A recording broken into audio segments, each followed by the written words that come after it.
What's up, YouTube? It's your boy, Ashton Jackson, and in today's video, I'm going to be talking about the 2023 Dallas Cowboys draft class and really how the miss of that draft class year one puts the Dallas Cowboys in a bind for 2024. Really, their 2024 draft class has to basically be picture perfect, and they have to hit on every single draft class for our season to go the way we want it to go. So before we hop into the video, I appreciate if you guys would like the video, subscribe if you're new, comment and share my video with anyone who you think will enjoy my content. Discussing this draft class, and you're just looking at an overview of just really this football team and how we operate as an organization.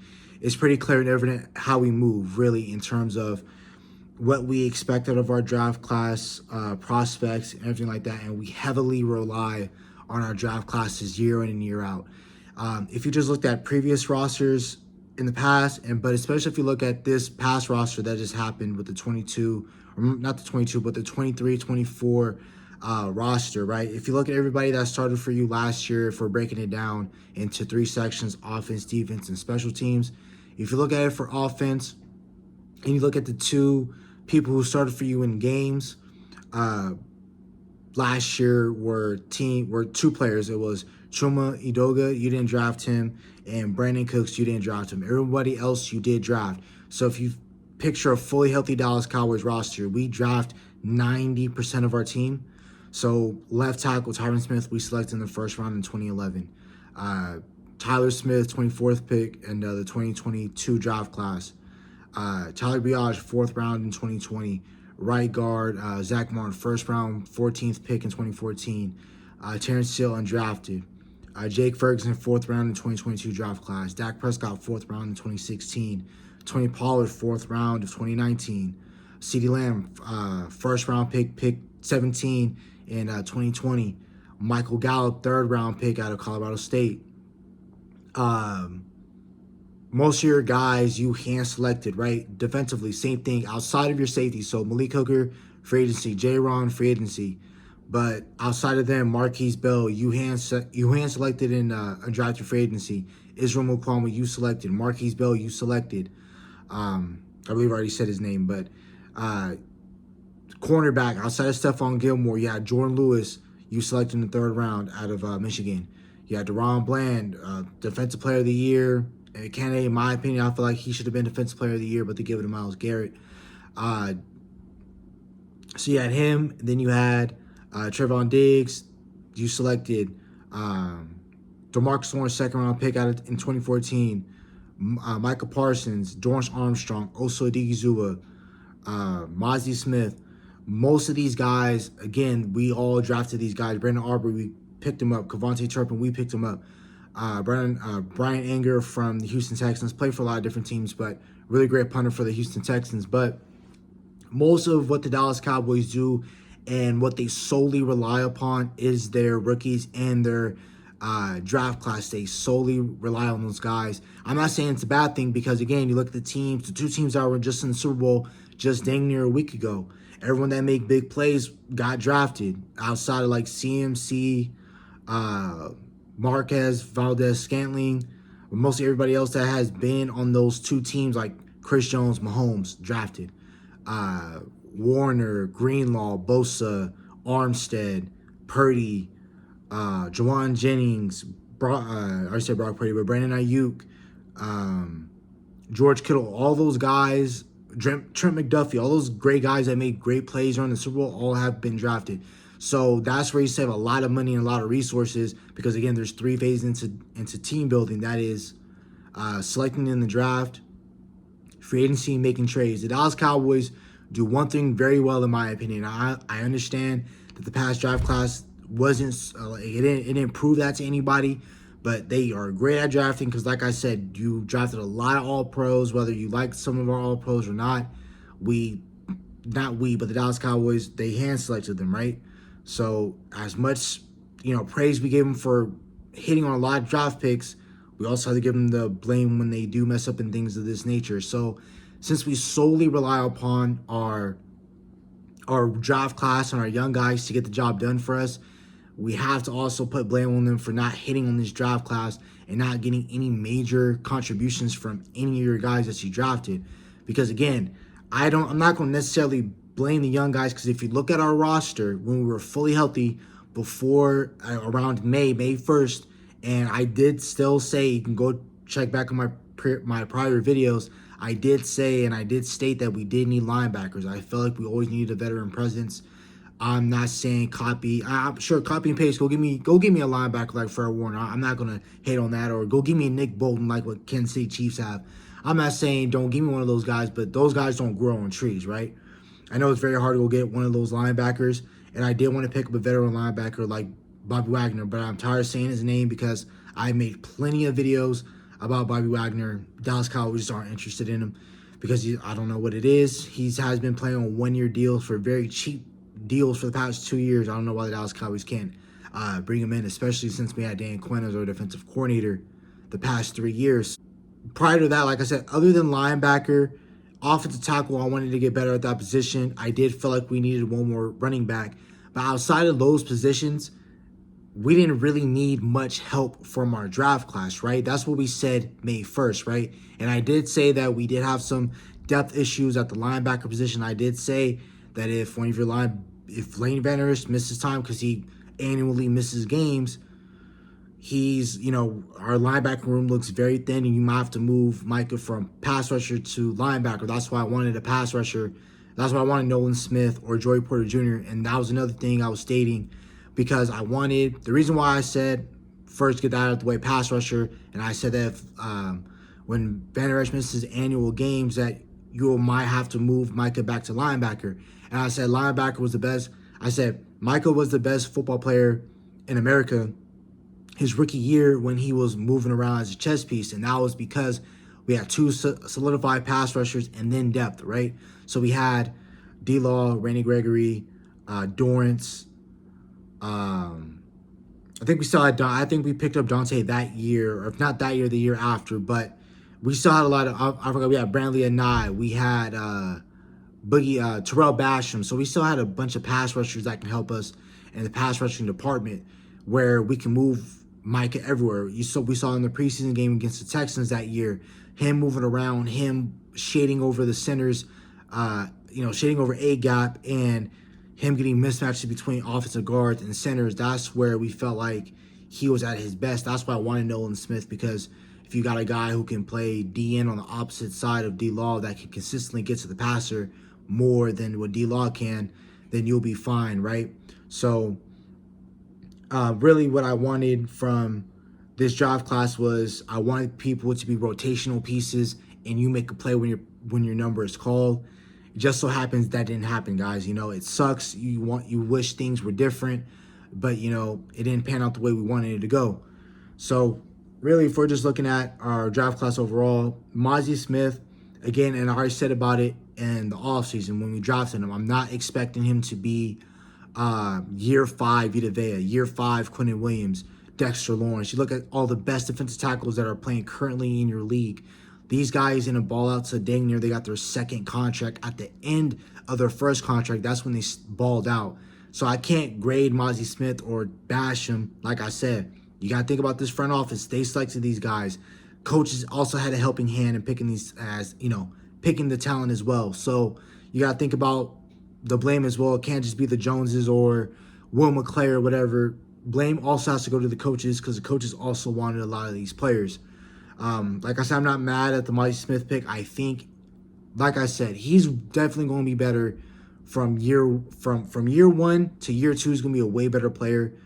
Mike Zimmer's going to have a distinct plan. We're going to know exactly what we want from Mazi Smith. There's going to be no wish-washy, anything of that nature. We're going to stick to who we are, and Mazi Smith is going to be that. So like I was saying, you really can't put the blame on Mazi Smith. I'm not going to critique him. He's going to be way better year 2 than he was year 1. And again, it's kind of hard when you have a guy like Jonathan Hankins in front of him. But like I said, I think we need as many nose tackles as we do. We look at that Super Bowl, look at the Super Bowl. Look at the NFC Championship game. Just look at some of the things that we didn't have. We didn't have a strong offensive line that can run the ball and take the ball out of Dak Prescott's hands. When you look at all those games, the Packers blew us out, right? Look at the very next round and look at that Niner game. Look at that Packer game. Both quarterbacks didn't get it going until the second half, right? Outside of Love, Jordan Love, he was balling out, but when it was tough for the Niners, what were they able to lean on? CMC, Fred Warner leading that defense, right? That's something in Dallas we can't do. And that's what that was one of our biggest one of my biggest complaints last year was that if we're not putting up 30 points, if Dak and CD aren't going, what else are we leaning on? We couldn't depend on Brandon Cooks. We couldn't depend on Michael Gallup. We didn't target Ferguson as much as I would have liked to. We couldn't lean on our running game. We constantly had guys in and out of the lineup. I know for the majority of the season, we had the offensive line, the best five that we wanted to play. But again, things were always happening too. So, we never got our run game. We didn't have our run game coordinator or running backs coach until like week 8 into the season. So we're always wondering why our running game was so trash. But come to find out, we didn't have our running backs coach until late into the season, come back to the personal leave that he left to. So, just that, great linebacker play in the Super Bowl, great linebacker play in the championship games, both the AFC and the NFC. So there was just great linebacker play, offensive line play, trench play on both teams. That's why it was a really good game between the Niners and the Chiefs. I know it wasn't high scoring, but it was still a really great football game to watch. And they have a lot of things that we don't have. The Chiefs, Niners, they both stay to who they are. And when we get to the playoffs, we try to be somebody completely different, right? And I think that's what Dallas Cowboys have to really focus on this year. I feel like it's consistency. I feel like the Dallas Cowboys can stay consistent and somehow find a way to stay healthy, which is very hard to do. But if you can stay healthy and be consistent and never stray away from who you are, I think you will go very far in this league. And I don't know if the Dallas Cowboys will ever get as far because I feel like we always try to play differently and we always try to play to a team, right? We try to be something we're not, and we're trying to play up to what a team does. Like, stick to who we are. And that's what one of my biggest, what I was preaching about for the Dallas Cowboys when they head into the playoffs was stick to who you are and stick to who got you into the situation, who got you to this moment. That's what I was very big on. So again, breaking down this draft class, Mozzie Smith, I'm not really going to really grade this pick until this draft class gets into their third year. So again, I'm not really going to harp on it too much, but Mozzie Smith will get better, and I'm not going to stray away from that. And I'm not going to put heavy expectations on a guy to other defensive tackles who play his same position, who's been in the league for 4+ years. I wouldn't even consider myself a smart YouTuber or a smart football mind or whatever the case might be if I'm expecting a year 1 guy to play like a year 5 guy. All right, our round 2 pick, number 58 overall, Luke Schoonmaker. This pick, still to this day, does not make sense to me. And you look at all the second round picks that we didn't hit on, like Sam Williams, I feel like he's solid, but I don't know what he's going to be year 3. We didn't hit on Connor Williams. We didn't hit on Tristan Hill. We didn't hit on Kelvin Joseph. We didn't really hit on Jalen Smith. Yeah, he was a Pro Bowler in 2018, but he didn't do anything else after that. Chidobe Awuzie was really solid, but again, we let him go, and he's doing really great things in Cincinnati when he's healthy. But our outliers of second-round picks have been DeMarcus Lawrence and Trayvon Diggs. You take those away, our second-round picks have been trash. And Luke Schoonmaker, like I said, I'm not mad at him. I'm mad at the front office. The tight end was such a big need. Why didn't you just select one in the first round? Yeah, Sam Laporta, who was right there, who had a really great year for the Titans. I mean, not for the Titans, but for the Detroit Lions. You could have ran, if you really wanted to be a big, 21 personnel, 2 tight ends, or 12 personnel, 1 back, 2 tight ends. If you really wanted to go in that route, you should have gotten a better tight end.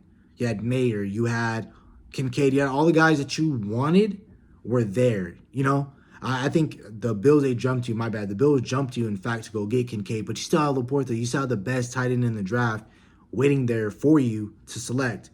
But they didn't want to do it. I'm not really going to get too upset about it. Like I said, realistically, the guys that were there, I wanted Drew Sanders. I'm still a big Drew Sanders guy, but I really wanted Drew Sanders because, like I said, linebacker was something I was really harping on in the draft. We got one in the third round. He really shined in preseason and training camp, but he didn't show anything in the regular season. But he didn't get a chance because, of course, he tore his ACLs in the last preseason game, or the second to last preseason game against the Seahawks. So, that happened. Like I said, Schoonmaker, he's going to have to show a lot for me to be a guy that I like. Like I said, he's a really great run blocker, and that's something I'm not going to keep harping on. But that he's solid. He's really great at doing that. But he needs to also bring in an element of receiving in this league. You can't just be a really great run blocker and not provide anything else in this league. But again, I still felt like Jake Ferguson's tight end one. It will be tight end one, but I felt like if you wanted to save a little bit more money, you could have signed Dalton Schultz to a cheap deal for about a 2-year deal and could have gone that route and use your second-round pick on something else, right? Third-round pick, DeMar Van Overshown, 90th overall. I have not really too complaints about him. He, shined a little bit in preseason highlight videos I was seeing, and not what I was seeing, but what I was watching in the preseason. Everywhere, thumping, was able to diagnose plays, everything like that. I really liked what he showed in the preseason and what he was doing in training camp. I really can't get too upset with him. But again, DeMar Van Overshown and everybody in this draft class doesn't stop me from drafting another defensive tackle, drafting another tight end, drafting another linebacker. We need another linebacker. We need to go get a veteran. We need to go get veteran linebacker, leadership, and talent. And we also need to go draft another linebacker, in my opinion. Fourth round pick, William Fehoko. I feel like this is possibly going to be a guy who maybe down the line, maybe, I'm not saying he will, maybe be a potential DeMarcus Lawrence replacement, maybe, or he might be the replacement for Sam Williams. And I'm saying that because Fehoko was in the 99th percentile at San Jose State. He was like Defensive Player of the Year in the Mountain West Division, so he was a really great defensive player. He had really great traits and everything of that nature, I believe. Yeah, he's 6'3", 276 pounds. They were trying to move him into 3-tech, but I think slim down a little bit, maybe get around like 250, 255. Maybe I think he can be a really nice defensive end for you. But I never saw him cracking the roster. Like, none of the guys that I saw in here were cracking the roster, in my opinion. The only person who had the potential to do that was Overshown. That was it. Like Mozzie, rotational. Luke Schoonmaker, your tight end 2, rotational. Fehoko, like I said, he wasn't, like, in my opinion, when we drafted him, I didn't know what we were doing because I really liked the future of him. Like, future scene, like, down the line, that's fine. But as of right now, what was he bringing to you? Because, like I said, he wasn't going to start over D-Law, Micah, Sam, Dorrance. The only reason why he wasn't going to start over Sam was because Sam Williams got selected in the second round of the 2022 draft class, and Dallas Cowboys they like politics. If we selected you higher, we spent a higher value draft pick on you, you're going to play regardless. So Dante Fowler, somebody we spent resources in free agency. So again, it was very tough for him to even crack the starting roster, even a rotation piece. He was really going to show out for him to even get a chance to even do anything. Austin Richards, he has some snaps for you. Wasn't bad. I'm not going to really trash the pick. Like I said, he only played, I think, one game, and that was because of the injury to Tyron Smith. He didn't play. He didn't even start that game. He was inactive. Then Chomi Udoga got carted off the field. It was just a low ankle sprain. So he ended up playing, but he has some tape for you that he can show. He played in preseason, so he has some film to go into next year to work on. We gave up our 6th round pick. We gave up a pick in next year's draft class, meaning 2024. We traded that to go get Eric Scott Jr., who had a lot of traits that Dan Quinn liked. Hopefully we can make something of that pick. I think we can, because I don't think Nashawn Wright and those guys that we selected, are probably going to even make the roster. So I can see Eric Scott doing something. If he doesn't pan out, it's a 6th round pick. We had Deuce Vaughn. I don't think Deuce Vaughn is a problem. I understand he is undersized, very undersized. He's 5'4", 5'5". He's not that tall of a human being at all. I don't think he's a problem at all. But like I said, I don't think he's a problem because if you were doing things like, if you just look at some of his stats right here when he was in college, like his last year At Kansas State, he had 1,936 yards. He had 43 touchdowns. And total, like in college, you know, he had 43 touchdowns, 3,604 yards rushing, and 1,280 yards receiving. You just don't do that in college at that height, being a scrub. You know what I'm saying? Like, yeah, there isn't a whole lot of guys that play for college are going to be NFL players. A lot of them are going to be agents, lawyers, doctors, and all that other stuff, right? Chiropractors, surgeons, all that other stuff, right? They're not really made to play football, but he played in the Big 12. He played Oklahoma State. You played Oklahoma. You played Texas. You played TCU. You know, you played Texas Tech. You played a lot of great talent. And he played Bama and ran all over Bama. So I don't think Deuce Vaughn is a problem. I think more of our run game was a problem. So I'm not really going to trash the Deuce Vaughn pick. I like it. And I think his role as a running back 3 serves him very well at his height. And I think he's fine. I think I like him as our 3rd running back. Anything more than that, I can't depend on him. I can't depend on him to be running back 1 or running back 2. Running back 3 is where he is. I can see him like a Corey Clement when he played for the Eagles in that Super Bowl run. Like that 3rd back, he'll be great in, right? Jalen Brooks. You could possibly say your most productive your most productive draft pick was Jalen Brooks, and he was a 7th round pick. Not saying he did like astronomical things, because he didn't, but he showed you more promise from your rookie class than anyone else did.